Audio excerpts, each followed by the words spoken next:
Auzubillahi minasyaitonirrajim. Bismillahirrahmanirrahim. Assalamualaikum warahmatullahi wabarakatuh. Mari kita lanjutkan tafsir Ibnu Katsir. Sekarang kita ada di halaman 20. Kita akan masuk di ayat pertama ya. Bismillahirrahmanirrahim. Dengan menyebut nama Allah yang Maha Pemurah lagi Maha Penyayang. Quran surat Al-Fatihah ayat 1. Para sahabat membuka kitabullah dengan Bismillahirrahmanirrahim. Para ulama telah sepakat bahwa basmalah ini adalah salah satu ayat dari surat An-Naml. Tapi mereka berbeda pendapat apakah basmalah itu merupakan ayat berdiri sendiri atau ditulis pada awal setiap surat. Ataukah ia merupakan salah satu ayat dari setiap surat.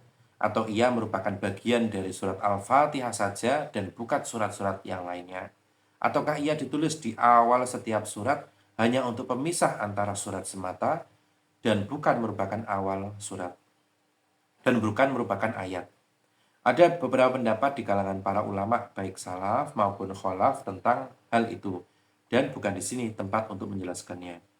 Dalam kitab Sunan Abu Dawud diriwayatkan dengan isnad sahih dari Ibnu Abbas radhiyallahu anhu bahwa Rasulullah shallallahu alaihi wasallam tidak mengetahui pemisah surat Al-Qur'an sehingga turun kepadanya Bismillahirrahmanirrahim. Hadis di atas juga diriwayatkan Al-Hakim Abu Abdillah An-Naisaburi dalam kitab Al-Mustadrak. Di antara ulama dari kalangan sahabat yang menyatakan bahwa basmalah adalah ayat dari setiap surat kecuali At-Taubah adalah sahabat Ibnu Abbas, Ibnu Umar, Ibnu Az-Zubair, Abu Hurairah, dan Ali. Dan dari kalangan tabi'in atau Tawus, Sa'id bin Jubair, Mahul, dan Az-Zuhri. Pendapat tersebut juga dikatakan oleh Abdullah bin Al-Mubarak, Imam Asy-Syafi'i, Ahmad bin Hanbal dalam salah satu pendapatnya, Ishaq bin Rohawaih, Abu Ubaid Al-Qasim bin Salam. Sedangkan Imam Malik dan Abu Hanifah beserta para pengikutnya berpendapat bahwa basmalah itu bukan termasuk ayat dari Quran, surat Al-Fatihah ataupun surat-surat lainnya. Adapun menurut Dawud Az-Zahiri, basmalah merupakan ayat yang berdiri sendiri pada awal setiap surat, namun bukan bagian darinya. Demikian pula menurut salah satu pendapat yang diriwayatkan dari Imam Ahmad bin Hanbal. Mengenai apakah basmalah dibaca jahar dengan suara keras, di sini terdapat perbedaan pendapat yang lahir dari perbedaan pendapat di atas. Mereka yang berpendapat bahwa basmalah itu bukan termasuk surat Al-Fatihah, maka ia tidak membacanya dengan jahar. Demikian juga mereka yang berpendapat bahwa basmalah adalah ayat sendiri yang ditulis pada awal setiap surat. Sedangkan mereka yang berpendapat bahwa basmalah merupakan awal dari setiap surat juga masih berbeda pendapat. Menurut Imam Asy-Syafi'i, basmalah itu dibaca secara jahr, baik dalam surat Al-Fatihah maupun surat Al-Quran lainnya. Inilah mazhab beberapa sahabat dan tabi'in serta para imam, baik salaf maupun khalaf.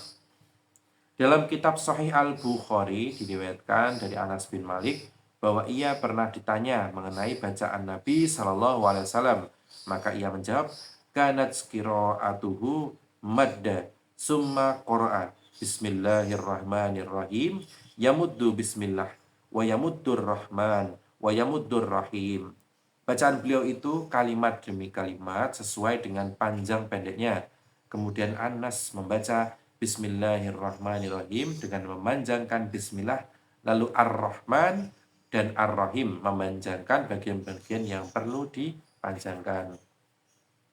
Dalam Musnad Imam Ahmad, Sunan Abi Dawud, Sahih Ibnu Khuzaimah, dan Mustadrak Al-Hakim dari Ummu Salamah, ia berkata, kana Rasulullah sallallahu alaihi wasallam yaqta'u qira'atahu Bismillahirrahmanirrahim Alhamdulillahirabbil alamin Ar-Rahmanirrahim Maliki yaumiddin. Rasulullah sallallahu alaihi wasallam memutus bacaannya Bismillahirrahmanirrahim. Alhamdulillahirabbil alamin. Ar-Rahmanirrahim. Maliki yaumiddin. Ad-Daruqutni mengatakan isnad hadis ini sahih. Ulama lainnya berpendapat bahwa basmalah tidak dibaca secara jahar di dalam sholat. Inilah riwayat yang benar dari keempat khulafaur rasyidin, Abdullah bin Mughaffal dan beberapa golongan ulama salaf maupun khalaf. Hal itu juga menjadi pendapat Imam Abu Hanifah, As-Sauri, dan Ahmad bin Hambal. Sedangkan menurut Imam Malik, basmalah tidak dibaca sama sekali, baik secara jahar maupun sir. Mereka mendasarkan pada hadis yang terdapat dalam kitab Sahih Muslim dari Aisyah radhiyallahu anha. Ia berkata, Rasulullah shallallahu alaihi wasallam membuka salat dengan takbir dan bacaan Alhamdulillahirabbil alamin. Juga hadis dalam kitab Sahih Al-Bukhari dan Sahih Muslim dari Anas bin Malik, ia berkata, aku pernah sholat di belakang Nabi Shallallahu Alaihi Wasallam, Abu Bakar, Umar, dan Utsman. Mereka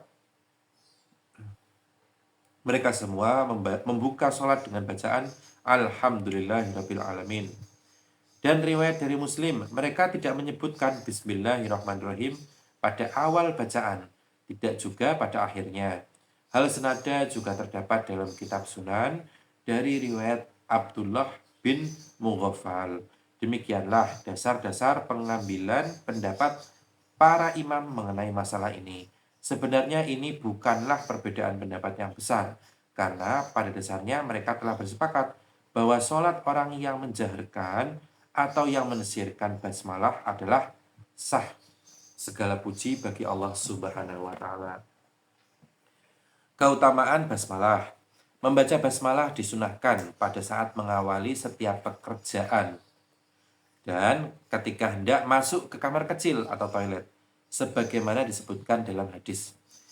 Selain itu, basmalah juga disunahkan untuk dibaca di awal wudhu, sebagaimana dinyatakan dalam hadis marfu' dalam kitab Musnad Imam Ahmad dan kitab-kitab Sunan dari Abu Hurairah, Sa'id bin Zaid, dan Abu Sa'id bahwa Rasulullah Shallallahu Alaihi Wasallam bersabda, la wudu'a liman lam yazkurismallahi alaih. Tidak sempurna wudhu bagi orang yang tidak membaca nama Allah padanya. Hadis ini hasan. Ia juga disunahkan dibaca pada saat hendak makan. Berdasarkan hadis dalam Sahih Muslim bahwa Rasulullah Shallallahu Alaihi Wasallam pernah bersabda kepada Umar bin Abi Salamah, Kul bismillah wa kul biyaminika wa kul mimma yalika. Ucapkanlah bismillah, makanlah dengan tangan kananmu dan makanlah makanan yang dekat darimu. Meski demikian, di antara ulama ada yang mewajibkannya. Disunahkan pula membacanya ketika hendak berjima atau melakukan hubungan badan. Berdasarkan hadis dalam kitab Sahih Al-Bukhari dan Sahih Muslim dari Ibnu Abbas radhiyallahu anhuma bahwa Rasulullah Shallallahu Alaihi Wasallam bersabda, jika seorang di antara kalian ketika hendak mencampuri istrinya membaca Bismillahi Allahumma jannibna syaitana wa jannibi syaitana ma razaqtana. Dengan nama Allah jauhkanlah kami dari syaitan dan jauhkanlah syaitan dari apa yang engkau anugerahkan kepada kami. Jika Allah menakdirkan anak melalui hubungan keduanya, maka anak itu tidak akan diganggu syaitan selamanya. Kata Allah merupakan nama untuk Rabb. Dikatakan bahwa nama ini adalah Al-Ismu Al-Azam, nama yang paling agung. Karena ia mencakup segala sifat yang baik. Sebagaimana firman Allah Subhanahu wa taala di ayat lain, Huwallahu allazi la ilaha illahu alimul ghaibi wasyahadah warrahmanur rahim. Dialah Allah yang tiada ilah yang berhak diibadahi selain Dia, Allah yang mengetahui yang gaib dan yang nyata. Dialah Allah yang Maha Pemurah lagi Maha Penyayang. Quran Surat Al-Hasyr ayat 22. Dengan demikian, semua nama-nama yang baik itu menjadi sifatnya Allah. Dalam kitab Sahih Al-Bukhari dan Sahih Muslim diriwayatkan dari Abu Hurairah radhiyallahu anhu bahwa Rasulullah shallallahu alaihi wasallam bersabda, "Inna lillahi tis'atan wa tis'aina isman mi'atan illa wahidan man ahsaha wa dakhalal jannah." Sesungguhnya Allah mempunyai 99 nama, 100 kurang satu. Barang siapa yang dapat menguasainya, maka ia akan masuk jannah. Nama-nama tersebut disebutkan dalam hadis yang diriwayatkan oleh At-Tirmizi dan Ibnu Majah. Namun, antara kedua riwayat itu terdapat perbedaan dalam hal tambahan dan pengurangan. Lafaz Allah merupakan nama yang tidak diberikan kepada siapapun selain dirinya yang maha suci dan maha tinggi. Oleh karena itu, dalam bahasa Arab tidak diketahui dari kata apa namanya itu berasal. Di antara para ahli nahwu ada yang menyatakan bahwa nama itu Allah adalah ismu jamid, yaitu nama yang tidak mempunyai kata dasar. Al-Qurtubi mengutip hal itu dari sejumlah ulama, di antaranya Imam Asy-Syafi'i, Al-Khattabi, Imamul Haramain, Al-Ghazali, dan lainnya. Dari Al-Khalil dan Sibawaihi diriwayatkan bahwa huruf alif dan huruf lam yang terdapat dalam kata Allah merupakan suatu yang lazim atau tidak terpisahkan. Al-Khattabi mengatakan, "Tidakkah Anda menyadari bahwa Anda dapat menyerukan Ya Allah dan tidak dapat menyerukan Ya Ar-Rahman?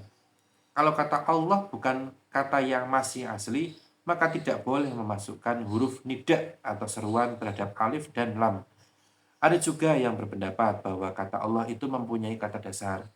Kata Ar-Rahman dan Ar-Rahim mempunyai dua isim atau kata benda mustaq yang disebutkan dalam bentuk mubalaghah atau bermakna lebih yang berasal dari satu kata, Ar-Rahmah.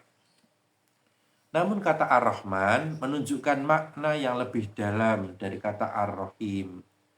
Dalam pernyataan Ibnu Jarir, dapat dipahami adanya kesepakatan ulama mengenai makna di atas. Hal itu juga disebutkan dalam sebagian penafsiran ulama salaf.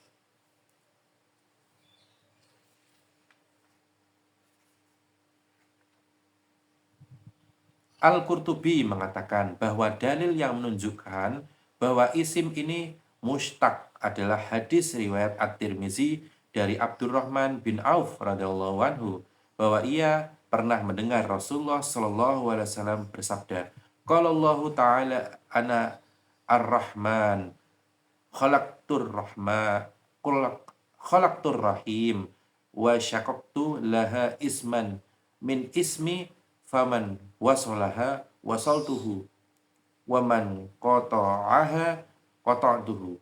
Allah Ta'ala berfirman, "Aku adalah Ar-Rahman, aku telah menciptakan rahim atau kerabat. Aku telah menjadikan untuknya nama dari namaku. Barang siapa menyambungnya, maka aku akan menyambungnya. Dan barang siapa memutuskannya, maka aku pun akan memutuskannya." Hadis ini